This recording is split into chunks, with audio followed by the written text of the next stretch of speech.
Hello friends, എല്ലാവർക്കും നമസ്കാരം. നിങ്ങൾ ഏവരും കാത്തിരിക്കുന്ന അലീനയുടെ നാളത്തെ വിശേഷത്തിലേക്ക് എല്ലാ കൂട്ടുകാർക്കും സ്വാഗതം. എല്ലാവർക്കും നല്ലൊരു ശുഭരാത്രി നേർന്നുകൊണ്ട് തന്നെ നമുക്ക് നാളത്തെ സൂപ്പർ ഹിറ്റ് വിശേഷത്തിലേക്ക് കടന്നുള്ള പതിനുമ്പായിട്ട് ആരെങ്കിലും നമ്മുടെ ഈ ചാനൽ ആദ്യമായിട്ട് കാണുന്നുണ്ടെങ്കിൽ ഇതുവരെ സബ്സ്ക്രൈബ് ഒന്നും ചെയ്തു വെച്ചിട്ടില്ലെങ്കിൽ തീർച്ചയായിട്ടും ഒന്ന് സബ്സ്ക്രൈബ് ചെയ്ത് വെച്ചിട്ട് ഒരു ലൈക്കും ഒരു ഹൈപ്പും കൂടെ തന്നിട്ട് വീഡിയോ കാണാൻ വേണ്ടി ശ്രമിക്കണേ. അപ്പൊ നേരെ വിശേഷത്തിലേക്ക് തന്നെ കിടക്കാം അല്ലെ. അങ്ങനെ നമ്മുടെ ബാലചന്ദ്രൻ എത്തിയിരിക്കുകയാണ് കൈതക്കല്. ഏതായാലും കൈതക്കൽ എത്തി ആദ്യം സൗദാമിനി അമ്മയ്ക്കാട്ടോ വയറ് നിറയെ കൊടുക്കുകയാണ് കേട്ടോ. അങ്ങനെ നമ്മുടെ സൗദാമിനിയോട് പറയുകയാണ്, മകളെ നിലത്ത് നിർത്തി വളർത്തണമായിരുന്നു, മകളോട് പറഞ്ഞു കൊടുക്കണമായിരുന്നു മകൾക്ക് കിട്ടിയ സൗഭാഗ്യം എന്താണെന്ന്. അതൊന്നും അവള് കണ്ടില്ല. അവള് വലിയ അഹങ്കാരവും വാശിയും ഒക്കെ കാണിച്ചല്ലേ അങ്ങ് വളർന്നത്. അപ്പൊ പിന്നെ അവളൊക്കെ അനുഭവിക്കാൻ പോകുന്നതേ ഉള്ളൂ. അവളെ വളർത്തിയതും അതുപോലെ തന്നെ എനിക്ക് പാര പണിത ഈ കുടുംബത്തിലെ ഓരോ ആൺതരികളും അതുപോലെ നിങ്ങളും അനുഭവിച്ചിട്ടേ ഇവിടെ നിന്ന് പോകത്തുള്ളൂ. ഇങ്ങനെ ചുമ്മാ ദൈവം ഒന്ന് വിളിച്ചിട്ട് അങ്ങ് പോയി കഴിഞ്ഞിട്ടുണ്ടെങ്കിൽ ഈ ചെയ്തു വെച്ചതും കാണിച്ചു വെച്ചതിനൊക്കെ പകരമാകുമോ? ആവത്തില്ലല്ലോ. അപ്പൊ അതുകൊണ്ട് തന്നെ അനുഭവിച്ചിട്ട് ഇവിടുന്ന് പോയാൽ മതി എന്ന് ഒരു എന്താ പറയാ ഒരു ലാഭം എന്താ ഒരു ഇതും ഇല്ലാതെ നമ്മുടെ ബാലചന്ദ്രൻ പറയുന്ന. സത്യം ഞാൻ കിടക്കുന്നത് തന്റെ ഭാര്യയുടെ അമ്മയാണ്. എന്തായാലും നമ്മുടെ ബാലചന്ദ്രൻ ആ ഒരു രീതിയിൽ കാണേണ്ടതാണല്ലോ. അങ്ങനെ തന്നെയാണ് സൗദാമിനി ബാലചന്ദ്രനെ കാണുന്നതും. ഒരു തരത്തിലും വേദനിപ്പിക്കുകയോ സൗദാമിനി അങ്ങനെ വേദനിപ്പിക്കുകയോ ഒന്നും ചെയ്തിട്ടില്ല. എന്തൊരു പ്രശ്നം വന്നാലും നമ്മുടെ ബാലചന്ദ്രന്റെ കൂടെ തന്നെയാണ് സൗദാമിനി നിന്നിരുന്നത്. പക്ഷെ നമ്മുടെ ബാലചന്ദ്രൻ അതൊന്നും പറ്റത്തില്ല. കാരണം ബാലചന്ദ്രൻ അത്രമാത്രം അപമാനിക്കപ്പെട്ടു. ഇതിനകം തന്നെ പറ്റിക്കുകയായിരുന്നു, വഞ്ചിക്കുകയായിരുന്നു, ചതിക്കുകയായിരുന്നു. തന്നോട് കാണിച്ചത് വെറും ചെറ്റത്തരമാണ് കൈതക്കൽ കുടുംബക്കാരെ എന്നൊക്കെ അറിഞ്ഞതുകൊണ്ട് സൗദാമിനി അമ്മയോട് പോലും ഒരു ഖണിക പോലും ദയോ മനസാക്ഷിയോ കാണിക്കാൻ പറ്റില്ല ബാലചന്ദ്രന്. ഏതായാലും ഇതൊക്കെ പറഞ്ഞപ്പോഴത്തേക്ക് നമ്മുടെ സൗദാമിനി അമ്മൂമ്മയുടെ വായ അങ്ങോട്ട് അടഞ്ഞു. അണ്ണാക്കിൽ പിരിവെട്ടിയ ഒരു അവസ്ഥ തന്നെയായി. സൗദാമിനി അമ്മൂമ്മയ്ക്ക് ഒന്നും പറയാൻ പറ്റത്തില്ലാത്തൊരവസ്ഥയായി. ഏതായാലും ഇനിയിപ്പം സൗദാമിനി അമ്മൂമ്മ ഒന്നും മിണ്ടാതെ അങ്ങനെ കിടക്കുന്നു. അപ്പൊ ഈ ഒരു സമയത്ത് നമ്മുടെ കമല പറയുന്നുണ്ട് ശിവനോട്, എങ്ങനെയെങ്കിലും ഇവിടെ വന്നതാണല്ലോ ബാലചന്ദ്രൻ, ബാലചന്ദ്രനെ കൊണ്ട് എങ്ങനെയെങ്കിലും ഒന്ന് സമ്മതിപ്പിക്കുക, അലീനയോട് ഒന്ന് പറയ. ഏതായാലും പോയാലൊരു വാക്ക് കിട്ടിയിട്ടുണ്ടെങ്കിൽ നമ്മുടെ മക്കളുടെ ജീവിതം രക്ഷപ്പെടൂല്ലോ, അവന്റെ ഭാവി രക്ഷപ്പെടൂല്ലോ. അവന്റെ ഭാവി നമുക്ക് അതൊക്കെയല്ലേ ശിവേട്ട വലുത്. കൈ പിടിച്ചോ കാല് പിടിച്ചോ താന്നോ എന്ത് വേണമെങ്കിലും ചെയ്യാം. ഇനിയിപ്പൊ അലീനയുടെ കൈയും കാലും പിടിക്കണേലും പിടിക്കാന്നേ നമുക്ക് എന്നൊക്കെ നമ്മുടെ കമലയാണ് പറയുന്നതെന്ന് ഓർത്തോണം കേട്ടോ. അലീനയുടെ കാലും കൈയും പിടിക്കാന്ന്. അലീനയെ കണ്ടാൽ വെട്ടിക്കൊല്ലാൻ വേണ്ടി നടന്നിരുന്ന കമലയാണ് പറയുന്നത് അലീനയുടെ കാലും കൈയും പിടിച്ചിട്ട് നമ്മുടെ ഹരിനെ ചെറ്റത്തരം കാണിച്ചിട്ട് ഇപ്പം ഇറക്കിക്കൊണ്ട് വരണം പോലും. അപ്പൊ ഇത് കേട്ടപ്പോ ശിവൻ പറഞ്ഞു, ഞാനൊന്നും ഇനി പറഞ്ഞാൽ ശരിയാവുമെന്ന് തോന്നുന്നില്ല എന്റെ പൊന്നു കമലെ. ഞാൻ പറഞ്ഞതല്ലേ, നീ ഒരു കാര്യം ചെയ്യ, നീ ഒന്ന് പറഞ്ഞു നോക്ക്. ഞാൻ പറഞ്ഞിട്ട് കേട്ടില്ല എന്ന് പറഞ്ഞപ്പോ, ഓ നിങ്ങൾ പറഞ്ഞിട്ട് കേൾക്കാത്ത സ്ഥിതിക്ക് ഞാൻ പറഞ്ഞിട്ട് കേൾക്കുന്നു തോന്നുന്നുണ്ടോ മനുഷ്യ നിങ്ങൾക്ക്? ഒരിക്കലും ഞാൻ പറഞ്ഞാൽ കേൾക്കുമൊന്നുമില്ല. അല്ല നീ ഒന്ന് പറഞ്ഞു നോക്ക. കിട്ടിയ ചട്ടി ഇല്ലേ ലൂട്ടി എന്ന ഒരു കിട്ടിയാൽ ലൂട്ടി ഇല്ലേ ചട്ടി, അത് തന്നെ. അങ്ങനെ ഒരു ഇതിലൊക്കെ നീ ചോദിച്ചു നോക്ക്. ഏതായാലും അലീന ചിലപ്പം വിചാരിച്ചു കഴിഞ്ഞാല് ഹരിയെയും രോഹിത്തിനെയും പുറത്തിറക്കാൻ പറ്റുമെന്ന് പറ. രോഹിത്തിനെ പുറത്തിറക്കാൻ പറ്റുമെന്ന് പറഞ്ഞാൽ ചിലപ്പം ബാലചന്ദ്രൻ എവിടെയെങ്കിലും ഒന്ന് ക്ലിക്കിയാലോ തട്ടിയാലോ, അപ്പൊ അലീനോട് പോയി പറഞ്ഞാലോ.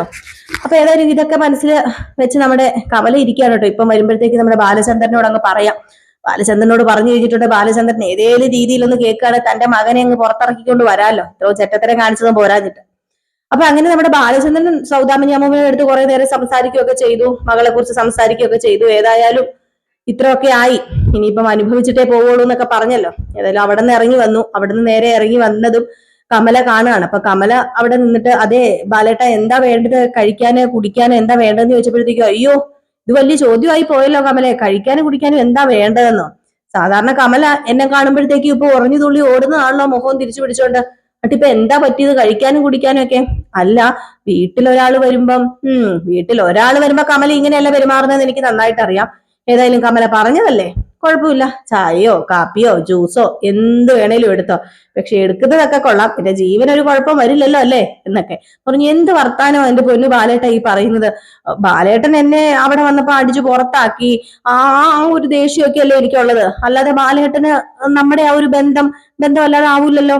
പിന്നെ ബാലേട്ട, എനിക്ക് ബാലേട്ടനോട് ഒരു കാര്യം പറയാനുണ്ട്. വേറൊന്നുമല്ല, അലീന അവിടെ 2-3 പ്രാവശ്യം പോയെന്നോ ശരണ്യനെ കണ്ടെന്നോ അവളുമായിട്ടൊരു ടൈപ്പിലായെന്നോ ഒക്കെ പറയുന്ന കേട്ടല്ലോ. ഒരു കാര്യം ചെയ്യ ബാലേട്ടാ, നമുക്ക് അലീനയെ കൊണ്ടൊന്ന് പറയിപ്പിച്ചാലോ ശരണ്യയോട്.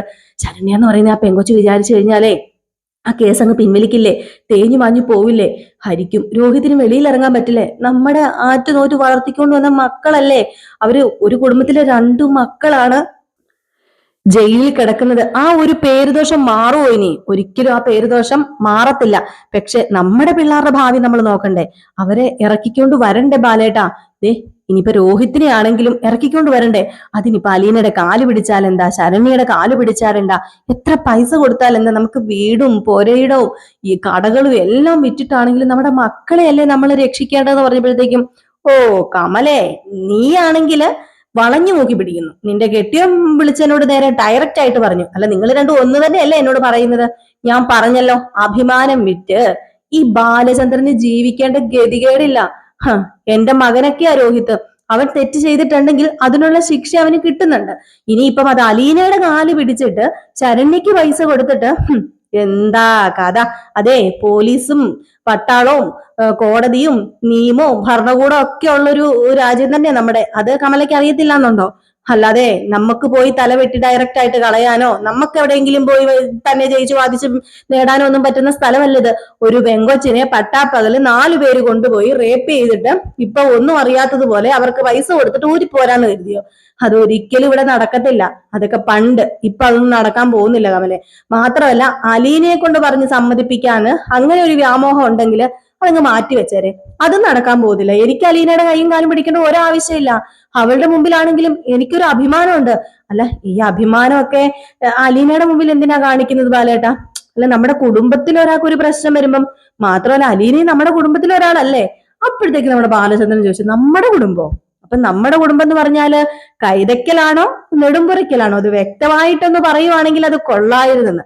ഇത് പറഞ്ഞപ്പോഴത്തേക്ക് നമ്മുടെ ശിവൻ പറഞ്ഞു, ബാലചന്ദ്രൻ അവൾ എന്തെങ്കിലുമൊക്കെ പറയും.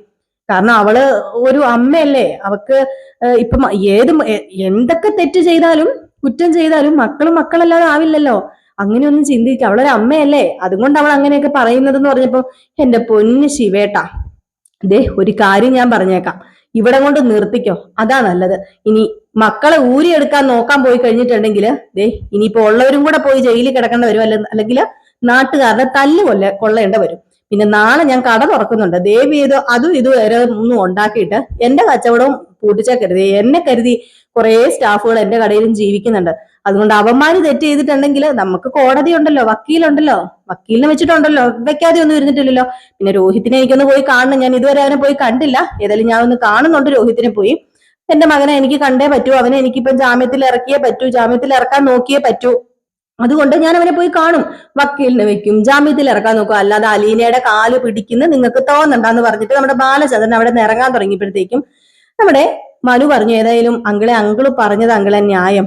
എന്തൊക്കെ പറഞ്ഞാലും അലീനയുടെ കാല് പിടിക്കുകയും അതുപോലെ ശരണ്യനെ കൊണ്ട് കേസ് തിരുത്തി എഴുതിപ്പിക്കുകയും ഒന്നും ചെയ്യണ്ട. അല്ല, നിന്റെ അച്ഛൻ അങ്ങനെയല്ലല്ലോടെ പറയുന്നത്. നിന്റെ അച്ഛൻ പറയുന്ന പോലെ അഭിമാനം വിറ്റ് ജീവിക്കാനേ ഈ ബാലചന്ദ്രനെ കിട്ടത്തില്ല. ബാലചന്ദ്രൻ ഒരിക്കലും അഭിമാനം വിറ്റ് ജീവിച്ചിട്ടില്ല. പിന്നെ ബാലചന്ദ്രന്റെ അഭിമാനം നഷ്ടപ്പെട്ടിട്ടുണ്ട്, ഈ ബാലചന്ദ്രൻ പോലും അറിയാതെ. അതിനി ഒരിക്കലും ആരെ കൊണ്ട് നഷ്ടപ്പെടുത്താൻ കഴിയത്തുമില്ല. ബാലചന്ദ്രൻ അന്തസ്സുള്ളവനാ. ബാലചന്ദ്രൻ കഷ്ടപ്പെട്ട് അധ്വാനിച്ച് ജീവിക്കുന്നതല്ല. അതെ, എനിക്ക് എന്റെ പരമ്പരാഗതമായിട്ട് കൈമാറി വരുന്ന സ്വത്തൊന്നും അല്ല എനിക്കുള്ളത്. കഷ്ടപ്പെട്ട ബാലചന്ദ്രൻ ജീവിക്കുന്നത്. കഷ്ടപ്പാടിന്റെ വില എന്തെന്ന് എന്റെ മക്കൾ അറിയാതെ പോയി. അതുകൊണ്ടാണ് അവര് വേണ്ടാത്ത കാര്യങ്ങളൊക്കെ ചെയ്തതും കാണിച്ചതൊക്കെ. കുറച്ചറിയട്ടെ, ജയിലിൽ കിടക്കട്ടെ, ഗോതമ്പുണ്ട തിന്നട്ടെ. കുറച്ച് 10 ദിവസം എങ്കിൽ 10 ദിവസം, 1 മാസമെങ്കിൽ 1 മാസം, 6 മാസമെങ്കിൽ 6 മാസം കെട്ടക്കട്ടെ. കെട്ടന്ന് കഴിഞ്ഞാലേ ഇവനൊക്കെ പഠിക്കത്തുള്ളൂ എന്ന് പറഞ്ഞപ്പോഴത്തേക്കും, അല്ല അലീന പോയിട്ട് എന്തായി അവിടുത്തെ കാര്യങ്ങളൊക്കെ? ഓ, അവിടുത്തെ കാര്യങ്ങൾ എന്താകാനാ? ഒരു പെങ്കൊച്ചിനെ റേപ്പ് ചെയ്തിട്ട് ആ പെങ്കൊച്ചിനെ എന്തായി, എങ്ങനെയായി എന്നൊക്കെ എനിക്ക് ചോദിക്കാൻ പറ്റുമോ? എനിക്കങ്ങനെ ചോദിക്കേണ്ട കാര്യമുണ്ടോ? കാര്യമില്ലല്ലോ. ഞാന് പ്രതിയുടെ വശത്തല്ലേ, ഞാന് പ്രതിയുടെ കൂട്ടല്ലേ. അപ്പൊ പിന്നെ ഞാൻ എങ്ങനെ ചോദിക്കാനാ? സത്യം പറഞ്ഞ അലീനയുടെ മുഖത്ത് നോക്കി അതൊക്കെ ചോദിക്കാൻ എനിക്ക് എന്റെ അഭിമാനം അതിനൊന്നും സമ്മതിക്കുന്നില്ല. അലീന എന്ന് പറയുന്ന അവളെ നിനക്ക് അറിയത്തില്ലേ മനു? അവള് എന്തൊക്കെ പറഞ്ഞാലും എവിടെ ശരിയുണ്ടോ അവിടെ നിൽക്കത്തുള്ളൂ അവള്. അവക്കിപ്പം ശരണ്യയുടെ കൂടെ നിൽക്കാൻ തോന്നിയിട്ടുണ്ടെങ്കിൽ അവൾ വളർന്നു വന്ന ജീവിത സാഹചര്യങ്ങൾ അങ്ങനെയൊക്കെ തന്നെയാ. ആരെവിടെ തളർന്നു വീഴുന്നോ അവിടെ നിന്ന് ആ പെങ്കൊച്ച് ഉയർത്തി പിടിച്ചോണ്ട് വരുവുള്ളൂ. അതങ്ങനെ ശീലിച്ചത്. അവളുടെ കുടുംബം നമ്മുടെ കുടുംബം ആ ഒരു ബ്ലഡും ഒന്നും അവൾക്ക് നോക്കേണ്ട കാര്യമില്ല. അവൾക്ക് നോക്കേണ്ട ഒരേ ഒരു കാര്യമുള്ളൂ, ആരെങ്കിലും തളർന്നു വീണ് കിടപ്പുണ്ടെങ്കിൽ അവളുടെ ബ്രിജിത്താമ്മ ചെയ്തതുപോലെ അവരെ ഉയർത്തിപ്പിടിച്ചോണ്ട് വരിക. അത് മാത്രം അവൾ ചെയ്യുന്നുള്ളൂ. പിന്നെ ആ പെങ്കുച്ചിനോട് പോയി എനിക്ക് പറയാൻ പറ്റുമോ? എനിക്കിതൊന്നും പറയാൻ പറ്റൂലേ എന്ന് പറഞ്ഞാണ് പോകുന്നത്. ഇതേ സമയത്ത് നമ്മുടെ കമല വിളിക്കാനോട്ടോ വൈജയനെ. കമല അങ്ങോട്ട് വിളിച്ചു, ഫോൺ എടുത്തു നമ്മുടെ വൈജ. എന്താ കമലെ, വല്ലതും നടപ്പാക്കാൻ പറ്റുമോ? നമ്മൾ പറഞ്ഞ കാര്യങ്ങൾ എന്തെങ്കിലും ശരിയാവുമോ എന്ന് ചോദിക്കുക. അതായത് അലീനയോട് പറയിപ്പിക്കുന്ന കാര്യം വൈജ പറയുന്നത്. അപ്പോഴത്തേക്കുമാണ് പറയുന്നത്, അയ്യോ എന്റെ പൊന്നു വൈജേ, നിന്റെ കെട്ടിയവനെ സമ്മതിച്ചു, സ്വന്തം മകൻ അങ്ങ് ജയിലിൽ കിടക്കുക, എന്നിട്ടും അഭിമാനം വിറ്റൊരു പണിയും ചെയ്യത്തില്ലെന്ന്. സ്വന്തം മകനാണോ അഭിമാനമാണോ വലുത്? ആഹാ, അങ്ങേരെ അങ്ങനെ പറയത്തോളെന്ന് എനിക്ക് അറിയായിരുന്നു കമലേടത്തി. അല്ലെങ്കിലും അങ്ങേർക്ക് അലീന അലീന എന്നുള്ളൊരു ചിന്തയല്ലേ ഉള്ളൂ.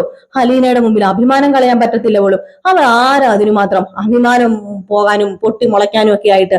അവൾ ഒറ്റൊരുതി കാരണമല്ലേ നമ്മുടെ കുടുംബത്തിന് ഈ വക സർവനാശമൊക്കെ സംഭവിച്ചത്. എന്നിട്ടിപ്പം ബാലചന്ദ്രൻ അഭിമാനം വെച്ചുകൊണ്ടിരിക്കുന്നു. അല്ലെങ്കിലും എനിക്കറിയാം, ഇനിയിപ്പം ഒരു മകനെ ഒഴിവാക്കണ്ടല്ലോ, 2 മക്കളെ ഇനിയിപ്പോ ഒഴിവാക്കിയോ മതിയല്ലോ. ഒരെണ്ണത്തിന് തഞ്ചത്തിന് അടുത്ത് കിട്ടി, ഇനിയിപ്പം ബബിതയെ ഞാനും കൂടെ അങ്ങ് ഒഴിഞ്ഞു പോകും. പിന്നെ സുഖസുന്ദരമായിട്ട് അലീനേനെയും കിട്ടി ആ വീട്ടിൽ ജീവിക്കാലോ എന്നൊക്കെ നമ്മുടെ വൈജ പറയുമ്പോഴത്തേക്കും അതിനിങ്ങനെ മറ്റേ എരുതിയിൽ എണ്ണ ഒഴിക്കുക എന്ന് പറഞ്ഞ പോലെ നമ്മുടെ കമലയും കൂടി ഇങ്ങനെ പറഞ്ഞുകൊണ്ടിരിക്കുകയാണ് കേട്ടോ. അല്ലെങ്കിലും ശരിയാ, 100 നാക്ക അവൾ ഒന്നും ചെയ്തില്ലെങ്കിലും ഇവിടെ ഉള്ളവർക്ക് അവളെ പൊക്കി പിടിക്കാൻ മാത്രമേ നാക്കുള്ളൂ. അവളെ അങ്ങനെ പിടിച്ചോണ്ട് നടക്കുന്നില്ല. ഇവിടെ ശിവേട്ടന് തന്നെ അവളോട് ചെറിയൊരു കൂറുണ്ട്. അവളെന്തോ കൈവശമൊക്കെ കലക്കി കൊടുത്തതായിരിക്കും, അല്ലാതെ പിന്നെ എങ്ങനെ ഈ കൂറ് വരാനായിട്ട് എന്നൊക്കെ ഇങ്ങനെ പറഞ്ഞപ്പോഴത്തേക്കും, എന്റെ പൊന്ന് കമലടുത്ത് ഫോൺ വെക്കേ, എനിക്ക് ഈ വക കാര്യങ്ങൾ കേട്ടാലേ ചൊറിഞ്ഞു കയറി വരുന്നുണ്ട്. എന്റെ മോനും ഒന്ന് ഇവിടെ നിന്ന് എനിക്ക് എണീറ്റ് പോയി കാണാൻ പറ്റത്തില്ലല്ലോ എന്ന് ഓർത്തിട്ടാ. എന്റെ കാല് രണ്ടിനും പ്രശ്നമൊന്നും ഇല്ലാതിരിക്കുമായിരുന്നെങ്കിൽ ഞാൻ ഉറപ്പായിട്ടും എന്റെ മോനെ എങ്ങനെയെങ്കിലും പോയി ഞാൻ കണ്ടേനെ, അവനോട് സംസാരിച്ചേനെ. എന്നിട്ട് ആ പെണ്ണിന്റെ പേരിൽ ഇപ്പൊ ഒരു പ്രശ്നമില്ല. അവളോട് ആരാ പറഞ്ഞ അഴിഞ്ഞാടി നടക്കാനായിട്ട്? ഇങ്ങനെ അഴിഞ്ഞാടി നടക്കുന്നതിന്റെ പുറകെ ചിലപ്പോ ആണുങ്ങളൊക്കെ പോയെന്നൊക്കെ ഇരിക്കും. അത് തന്നെയാ ഞാനും ഇവിടെ പറയുന്നത്. അവൾ അഴിഞ്ഞാടി നടന്നിട്ടല്ലേ അവളുടെ 4 പേര് കൊണ്ടുപോയി പീഡിപ്പിച്ചു. അല്ലാതെ വെറുതെ ഡീസന്റ് ആയിട്ട് നടക്കുന്ന പല പെണ്ണുങ്ങളെ ഇങ്ങനെ കൊണ്ടുപോയി പീഡിപ്പിക്കുവോ? ഇല്ലല്ലോ. നമ്മുടെ കുടുംബത്തിലും ഉണ്ടല്ലോ പെണ്ണുങ്ങള്. ആരെങ്കിലും ഇങ്ങനെ കൊണ്ട് പീഡിപ്പിച്ചിട്ടുണ്ടോ? അപ്പൊ പിന്നെ അത് അവളുടെ കുഴപ്പം തന്നെ. കണ്ട കോളനി കിടക്കുന്ന പെണ്ണല്ലേ, അവൾ എങ്ങനെ നന്നാകും, അവൾ എങ്ങനെയായിരിക്കും അവളുടെ സ്വഭാവം എന്നൊക്കെ പറഞ്ഞുകൊണ്ട് ഇങ്ങനെ ശരണ്യനെ വേണ്ടാത്തതിനും ഇല്ലതിനും ഒക്കെ ഇങ്ങനെ കുറ്റം പറഞ്ഞുകൊണ്ടിരിക്കുക.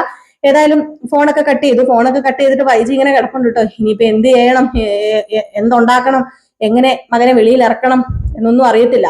ഇറങ്ങി ഓടാൻ പോലും പറ്റത്തില്ല സത്യം പറഞ്ഞാല്. അല്ലെങ്കിൽ നമ്മുടെ വൈജി ഇപ്പൊ ഇറങ്ങി പോയേനെ അവിടെ നിന്ന്. പോയിട്ട് എന്തേലും ഒക്കെ ചെയ്യാൻ ശ്രമിച്ചേനെ മകനെ ഇറക്കാനായിട്ട്. എന്നാലും ഈ സമയം പിന്നെ കാണിക്കുന്ന സീൻ എന്ന് പറഞ്ഞാൽ നമ്മുടെ അലീന ഷാജിയുടെ ഒക്കെ എടുത്ത് പോയിട്ട് തിരിച്ചു വന്നല്ലോ. ഏതായാലും അലീന തിരിച്ചു വന്ന് ഓരോ കാര്യങ്ങളൊക്കെ നമ്മുടെ കൃഷ്ണമോളോട് പറയുകയാണ്, ശരണ്യനെ കുറിച്ചും അതുപോലെ ആ കോളനീനെ കുറിച്ചും ശരണ്യയുടെ അച്ഛനെയും അമ്മേനെയും കുറിച്ചും നമ്മുടെ ഷാജിനെ കുറിച്ചും ഒക്കെ പറയുന്നുണ്ട്. അപ്പോഴത്തേക്കും കൃഷ്ണമോള് പറയുന്നുണ്ട്, എന്നോട് മരുവേട്ടൻ പറഞ്ഞായിരുന്നു ചേച്ചി വരുമ്പോ തന്നെ തിരിച്ചു വിളിക്കണമെന്ന്. എന്തു പണിയാ ചേച്ചി കാണിച്ചത്? ചേച്ചി ഫോൺ എന്താ കിട്ടാത്തത്? അത് പിന്നെ അവിടെ റേഞ്ച് ഒന്നും ഇല്ലാത്തൊരു സ്ഥലമാ മോളെ. ഞാൻ പറഞ്ഞല്ലോ, അതൊരു കോളനി ആയതുകൊണ്ട് തന്നെ വലിയ കാര്യമായിട്ട് റേഞ്ച് ഒന്നും ഇല്ല.